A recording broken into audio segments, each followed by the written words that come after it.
Best প্ৰেক্টিছবিলাক লগতে অন্যান্য কিছুমান বেষ্ট প্ৰেক্টিছ থাকে সাধাৰণতে যিবিলাক মানে ফিজিকেল বা কালচাৰ এনেকুৱাবিলাক থাকে যদিও সেইখিনিত মই গুৰুত্ব নিদি মই বেলেগ ধৰণৰ এটা চিন্তাধাৰাৰে আগবাঢ়িব বিচাৰিছোঁ। আৰু যিহেতু নেকি আমি ক্লাছৰুমবিলাকত কি হয় বহুত উদণ্ড কিছুমান ল'ৰা যিবিলাক কোৱা হয় তাৰমানে শিক্ষকৰ কথা নুশুনে, ল'ৰা ছোৱালীৰ লগত মিলিব নোৱাৰে, খুব মানে হাই কাজিয়া কৰি থাকে। তেনেকুৱা ল'ৰা ছোৱালীক আমি কি ধৰণে নিয়ন্ত্ৰণত ৰাখিব পৰা যায় তাৰ এক মানে মই ব্যৱস্থাৰে নতুন চিন্তাধাৰা এটা কৰিব বিচাৰিছোঁ, আপোনালোকৰ আগত উপস্থাপন কৰিব বিচাৰিছোঁ। গতিকে হলিষ্টিক ডেভেলপমেণ্ট ইন্ট্ৰডাকশ্যন। সামগ্ৰিক বিকাশৰ মূল্যায়ন হ'ল ব্যক্তি বা শিক্ষাৰ্থীৰ সামগ্ৰিক বিকাশৰ এটি প্ৰক্ৰিয়া য'ত শাৰীৰিক, মানসিক, সামাজিক, সাংস্কৃতিক আৰু আধ্যাত্মিক বিষয় জড়িত হৈ থাকে। সময় পৰিৱৰ্তনৰ লগে লগে নতুন শিক্ষা নীতিয়ে উঠি অহা প্ৰজন্মক সময় উপযোগী পৰীক্ষা ব্যৱস্থা প্ৰদান কৰি প্ৰয়োজনীয়তা আহি পৰিছে। সময়ৰ তাগিদাত শিক্ষাবিদ, দাৰ্শনিক, চিন্তাবিদসকলে শিশুৰ সবাতো প্ৰকাৰৰ বিকাশ সাধনৰ উদ্দেশ্যে নিউ এডুকেশ্যন পলিচি 2020 ব্যৱস্থা কৰিছে। এই নিউ এডুকেশ্যন পলিচি 2020 শিক্ষানীতিৰ আধাৰতে বৰ্তমান শিক্ষা ব্যৱস্থাত শিক্ষাৰ্থীৰ সুপ্ত প্ৰতিভাবোৰ সামগ্ৰিক বিকাশ সাধন কৰি এখন সুস্থ সমাজৰ এজন সুস্থ নাগৰিক গঢ়ি তোলাৰ প্ৰয়াস কৰিছে। অবজেক্টিভ সামগ্ৰিক বিকাশৰ মূল্যায়নৰ মূল উদ্দেশ্য এনেধৰণৰ: শিক্ষাৰ্থীৰ সামগ্ৰিক বিকাশৰ মূল্যায়ন কৰা, শিক্ষাৰ্থীৰ দক্ষতা আৰু বিকাশৰ বাবে প্ৰয়োজনীয় দিশবোৰ আহৰণ কৰা, শিক্ষাৰ্থীসকলক পৰিৱেশৰ সৈতে জড়িতকৰণ কৰা, শিক্ষাৰ্থীসকলক বাস্তৱ সমাজখনৰ সৈতে সমাযোজন কৰা জীৱন কৌশল আয়ত্তকৰণ কৰোৱা, শিক্ষাৰ্থীসকলে নিজৰ দক্ষতাসমূহ বুজি পোৱা আৰু মুক্ত চিন্তন শক্তি বিকাশ সাধন কৰোৱা, শিক্ষাৰ্থীসকলক শৈক্ষিক দিশৰ লগতে আচাৰ ব্যৱহাৰ, চৰিত্ৰ গঠন আৰু মূল্যবোধৰ ধাৰণা দিয়া। বৰ্তমান সময়ত সামগ্ৰিক বিকাশৰ মূল্যায়ন প্ৰক্ৰিয়াই শিক্ষা ব্যৱস্থাত অধিক গুৰুত্বপূৰ্ণ ভূমিকা পালন কৰা দেখিবলৈ পোৱা যায়। বিশেষকৈ প্ৰচলিত শিক্ষা ব্যৱস্থাৰ পৰীক্ষাৰে শিক্ষাৰ্থীৰ সামগ্ৰিক পৰিমাপন সম্ভৱ নহয়। সামগ্ৰিক বিকাশৰ মূল্যায়নে ছাত্ৰ ছাত্ৰীক মানসিক চাপ হ্ৰাস কৰে। সামগ্ৰিক বিকাশৰ মূল্যায়নে শাৰীৰিক, বৌদ্ধিক, সামাজিকভাৱে বৰ্তমান সময়ৰ লগত সমাযোজন ঘটাব পাৰে। নৈতিক সজাগতা বৃদ্ধি সম্ভৱ। শিক্ষাৰ্থীৰ স্বদক্ষতাসমূহ জাগ্ৰত হ'ব। ষ্ট্ৰেটেজি আজি বিজ্ঞান প্ৰযুক্তিবিদ্যাৰ উন্নতিৰ সময়ত শিক্ষা ব্যৱস্থাত আমূল পৰিৱৰ্তন হোৱা দেখিবলৈ পোৱা গৈছে। তথাপিও বৰ্তমান শিক্ষা ব্যৱস্থাই শিক্ষাৰ্থীসকলৰ উপযুক্ত গুণগত শিক্ষা ব্যৱস্থাৰ পৰিৱেশ দিব পৰা নাই যেন অনুমান হৈছে। কিয়নো আজি সমাজত অৰ্ধশিক্ষিতসকলৰ দৰেই উচ্চ শিক্ষিতসকলৰ মাজতো এনে বিশেষ ব্যক্তিৰ আৱিৰ্ভাৱ হয় যিসকল লেখক, প্ৰবঞ্চক, লুণ্ঠনকাৰী, হত্যাকাৰী, মিঠাচাৰী, ধৰ্ষণকাৰী দৰে সমাজ বিৰোধী কাৰ্যকলাপত লিপ্ত থাকে। সেয়ে বৰ্তমান নিউ এডুকেশ্যন পলিচি 2020 শিক্ষানীতিয়ে সামগ্ৰিক বিকাশৰ বাবে আধ্যাত্মিক দিশৰ বিকাশ সাধনৰ মনোনিৱেশ কৰা দেখিবলৈ পোৱা গৈছে। সেয়ে সামগ্ৰিক বিকাশৰ মূল্যায়নৰ বাবে কেইটিমান কৌশল তলত উল্লেখ কৰা হৈছে।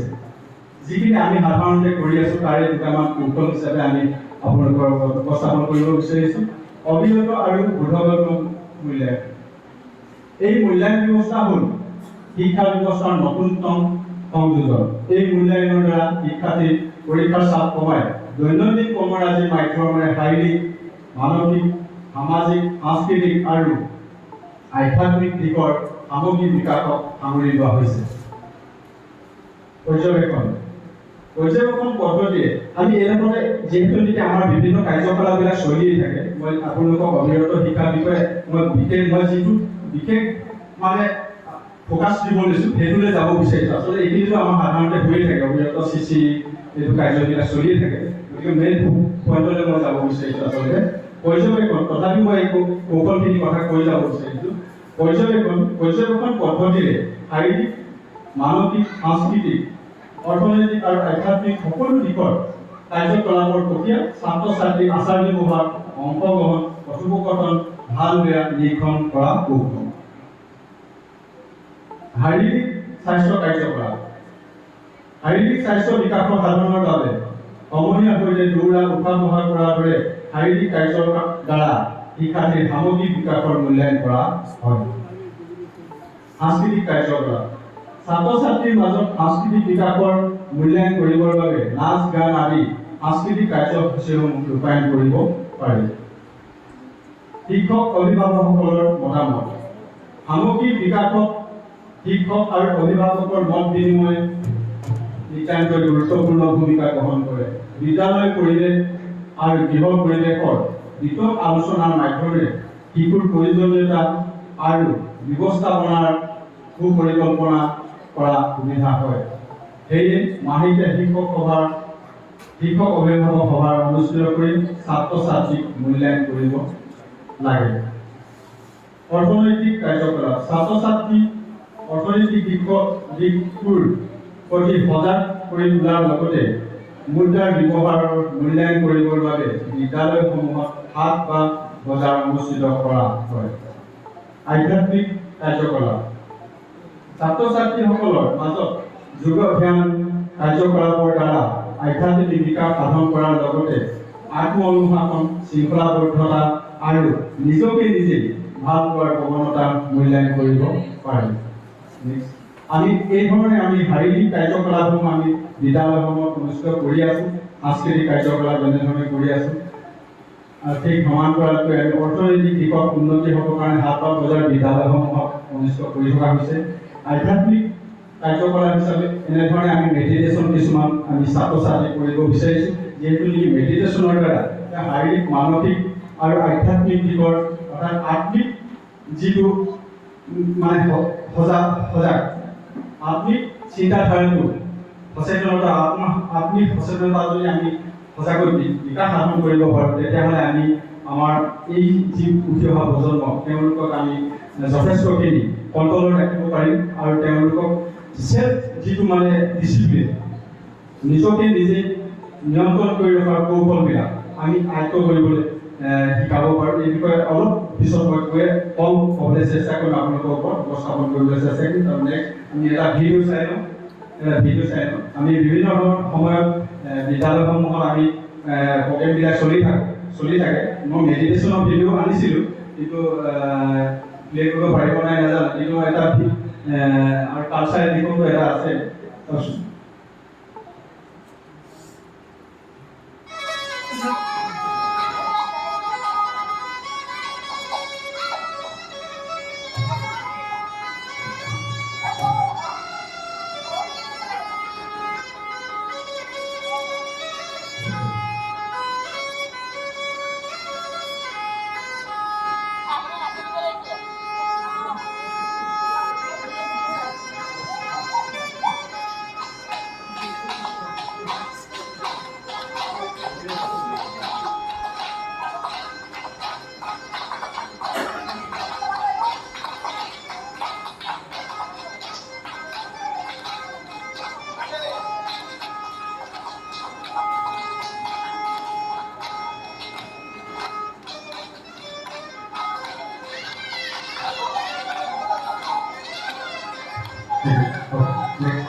Outcome.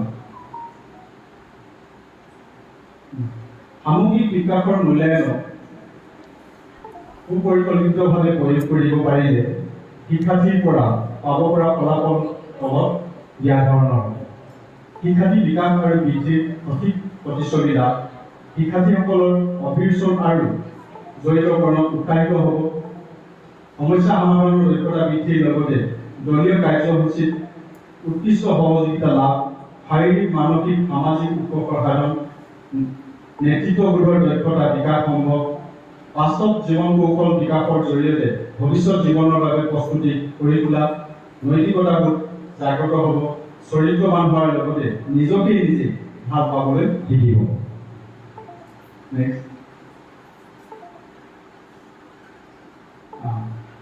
Further action on filing ওপৰত উল্লেখিত আলোচনাৰ পৰা বুজিব পাৰি যে বৰ্তমান শিক্ষা ব্যৱস্থাত প্ৰয়োগ কৰা সামগ্ৰিক বিকাশৰ মূল্যায়ন প্ৰক্ৰিয়া এক অপৰিহাৰ্য কৌশল। এই সামগ্ৰিক বিকাশৰ মূল্যায়ন প্ৰক্ৰিয়া অধিক ফলপ্ৰসূ কৰি তুলিবলৈ কেইটামান দিশ অনুজ্ঞা দিয়া হৈছে।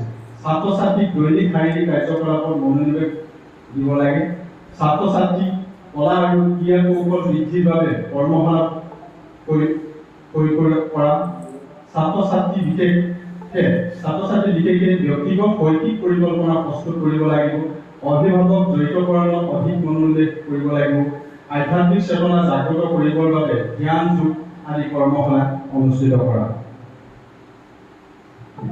সামৰণি সামগ্ৰিক মূল্যায়ন হ'ল ছাত্ৰ ছাত্ৰীৰ বাবে মানসিক স্থিতি গঢ় দিয়া, যাৰ জৰিয়তে বৰ্তমান সমাজখনত জটিল পৰিস্থিতিৰ মুখামুখি হ'বলৈ সামৰ্থ্যৱান কৰি তুলিব পাৰি। এই মূল্যায়ন প্ৰক্ৰিয়া শিক্ষাৰ্থীৰ শৈক্ষিক, শাৰীৰিক, মানসিক আৰু আধ্যাত্মিক বিকাশৰ অচিৰেই নহয়, ই হ'ল জীৱন যুদ্ধত আগবাঢ়ি যাব পৰাকৈ সামৰ্থ্যৱান কৰি তোলা এক বাস্তৱ শৈক্ষিক প্ৰক্ৰিয়া।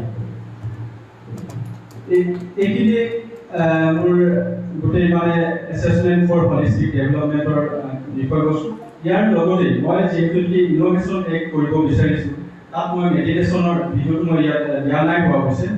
তাত খুব কম সময়ৰ ভিতৰতে মানে প্ৰিপেৰেশ্যন কৰি লৈছে, বিভিন্ন ধৰণৰ দায়িত্ব থকাৰ কাৰণে কামৰ মাজত কাম, এইফালে SMC ট্ৰেইনিং, এইফালে টিম কিবা কিবি এনেকৈ কৰি ওলাই থাকে। তাৰ মাজতো খুব কম সময়ৰ ভিতৰত এইখিনি প্ৰস্তুত কৰিছোঁ। তাৰ ভিতৰতে কিবা হয়তো চাগে আপোনালোকৰ বুজা থাকিব পাৰে, সেইখিনি আপোনালোকে ঘূৰাই দিলে আমি আশা কৰিছোঁ ভাল আগবাঢ়ি যাব পাৰিম। আৰু দ্বিতীয় কথা হৈছে মই এই পাৱাৰ প্ৰেজেণ্টেশ্যন আচলতে ফাৰ্ষ্ট বাৰৰ কাৰণে আহিছোঁ। মোৰ কোনো অভিজ্ঞতা নাই, কিন্তু ইয়াত কেনেকুৱা ভাৱনি সুন্দৰ হৈছে নাজানো, কিন্তু মই মানে জাষ্ট আপোনালোকৰ আগত প্ৰস্তাৱনহে কৰিছোঁ আচলতে। গতিকে আপোনালোকে দিহা পৰামৰ্শ দিব ভৱিষ্যতে যাতে আৰু আগবাঢ়ি যাব পাৰোঁ। আৰু এইখিনিৰ পৰা আচলতে মই শিকিছোঁ যথেষ্টখিনি যে পাৱাৰ পইণ্ট কেনেধৰণে কৰিব পাৰি। মই যদিও ভাগিনীজনীয়ে এই গোটেই কথাখিনি টাইপিষ্ট কৰালোঁ, টপিকটো তাৰমানে দি দিছোঁ, তেওঁ মানে মই বোলো টাইপ কৰি দিয়া, মোক যেনে তেনে বনাই দিয়া, মই পাৱাৰ প্ৰেজেণ্টেশ্যন মই নহ'লে ইভাগে মানে হাৰ্ড কপি এটাকে দি দিছিলোঁ সঁচা কথা ক'বলৈ হ'লে। তাৰপিছত যেতিয়া তেওঁ ক'লে যে নহয় পাৱাৰ প্ৰেজেণ্টেশ্যন কৰিবৰ কাৰণে PPT লাগিবই, তাৰ উপায় নাই, মই নাজানোৱেই সঁচা কথা ক'বলৈ হ'লে, কিন্তু এতিয়া জানিছোঁ। মই ইয়াত PPT কৰিব পাৰিছোঁ, এতিয়া মানে ফটো এডিট কৰিব পাৰিছোঁ, এতিয়া মানে সেইটো এটা মোৰ নতুন অভিজ্ঞতা। যি কি নহওক, এতিয়া কথাটো হৈছে কি, মই আচল টপিকলৈ আহোঁ। আমি যিহেতু নেকি বৰ্তমান সমাজখনৰ কথাটো মই কৈছোঁ যে কি ধৰণৰ পৰিস্থিতিৰ মাজত আমি আগবাঢ়ি গৈ আছোঁ। আজি আমি উঠি অহা প্ৰজন্মক আমি যদি এই আধ্যাত্মিক জ্ঞানৰ যদি শিক্ষা দিব নোৱাৰোঁ, তেতিয়াহ'লে হাজাৰে আইন প্ৰণয়ন নকৰক কিয়। আপোনালোকে দেখিছেই যিমানবিলাক আইন প্ৰস্তুত কৰিছে সমাজ বিৰোধী মানে ব্যক্তিসকলক মানে কণ্ট্ৰল ৰাখিবৰ কাৰণে, এইবিলাক আচলতে সম্ভৱ নহয়। যিমান আইন প্ৰস্তুত কৰিলে সম্ভৱ নহয় যদিহে চেল্ফ ডিচিপ্লিনটো নিজৰ জাগ্ৰত নহয়। অৰ্থাৎ আত্মিক চেতনা যেতিয়ালৈকে জাগ্ৰত নহয় তেতিয়ালৈকে চেল্ফ ডিচিপ্লিনটো নাহে, যাৰ কাৰণে তেওঁ নিজে নিজকে কণ্ট্ৰল কৰি ৰাখিব লাগিব। আৰু নৈতিক বিচাৰ বিবেচনা, তেওঁ কোনটো ভাল হ'ব পাৰে, কোনটো বেয়া হ'ব পাৰে, এইটো কৰিব লাগে নে নালাগে, এনেকুৱা ধৰণৰ তেওঁ চিন্তাধাৰাবিলাকে জাগ্ৰত নহ'ব। গতিকে আমি ভাবিছোঁ কি বিদ্যালয়সমূহত এনে ধৰণৰ আধ্যাত্মিক চিন্তাধাৰাৰ কাৰ্যসূচী অনুষ্ঠিত কৰিব লাগে। যোগ বা মেডিটেশ্যন ইতিমধ্যে আমাৰ নিউ এডুকেশ্যন পলিচি 2020 এইবিলাকৰ ওপৰত অধিক গুৰুত্ব দিছে, আপোনালোকে দেখিবলৈ পাইছে। গতিকে আমি আৰু যাতে এই নিম্ন শ্ৰেণীৰ ছাত্ৰ ছাত্ৰীসকলক, প্ৰাথমিক বিদ্যালয়ৰ ছাত্ৰ ছাত্ৰীসকলক এইখিনি জ্ঞান দি তেখেতলোকক আত্মিক চেতনা জাগ্ৰত কৰি যাতে আমি তেখেতলোকক চেল্ফ ডিচিপ্লিনৰ ওপৰত যদি আমি ট্ৰেইনিং দিব পাৰোঁ, তেওঁলোকক নিজৰ ওপৰত নিজেই ভাল পোৱা, নিজেই নিজকে ভাল পোৱা। এতিয়া আমি সকলোৱে জানো নিজে কাৰোবাক বেয়া পাই যাম, কোনটো বেয়া পোৱা মানুহ আছে নেকি কোনোবাই, ইয়াক ক'ব নেকি কোনোবাই যে মই বেয়া পাওঁ বুলি নিজৰ। কিন্তু পৃথিৱীত এনেকুৱা মানুহ নোলাব চাগে মই নিজে নিজকে বেয়া পাওঁ বুলি কওঁ। গতিকে সকলোৱে ভাল পায়, অথচ আমি কি কৰোঁ নিশ্চয় একে এনেকুৱা ধৰণৰ মই ইতিমধ্যে কৈ গৈছোঁ যে নিচা কথা কোৱা, যিবিলাক কথা মই ইতিমধ্যে কৈছোঁ, মই সেইটো পুনৰাই ক'ব বিচৰা নাই। এই যে যিবিলাক সমাজ বিৰোধী কামবিলাক চলি আছে, এইবিলাকতো আমি সকলোৱে দেখি আছোঁ নাই দেখা নাই, আমি জানো, অথচ কি কৈছে আমি মদ্যপান কৰোঁ। অৰ্থাৎ মই যদি নিজে নিজকে ভালেই পাওঁ, তেতিয়াহ'লে মই কি কাৰণে আকৌ এই মানে এলকহলবিলাক খাই পিনি মই নিজৰ শৰীৰটোক কষ্ট দিম। গতিকে এই যে বিচাৰ বিবেচনাটো মই ভাবিছোঁ কি এই বিচাৰ বিবেচনাটো উদ্ঘাটন কৰি আমি যদি সঠিক পথত ছাত্ৰ ছাত্ৰীসকলক আগবঢ়াই লৈ যাব লাগে তেতিয়াহ'লে আমি কি কৰিব লাগিব আধ্যাত্মিক চিন্তা চৰ্চা সিহঁতৰ মাজত বিলাব লাগিব আৰু কি হ'ব তেখেতলোকৰ মাজত যদি আত্মিক চেতনা জাগ্ৰত কৰোঁ তেতিয়াহ'লে নিজে নিজকে ভাল পাবলৈ শিকিব যে আত্মাৰ যিহেতু প্ৰেম স্বৰূপ আপোনালোকক ক'বলগীয়া নহয় মই আপোনালোকৰ পৰা শিকিবলগীয়া বহুত আছে তথাপিও মই দুআষাৰ ক'ব বিচাৰিছোঁ এইকাৰণে যে আত্মা সদায় প্ৰেম স্বৰূপ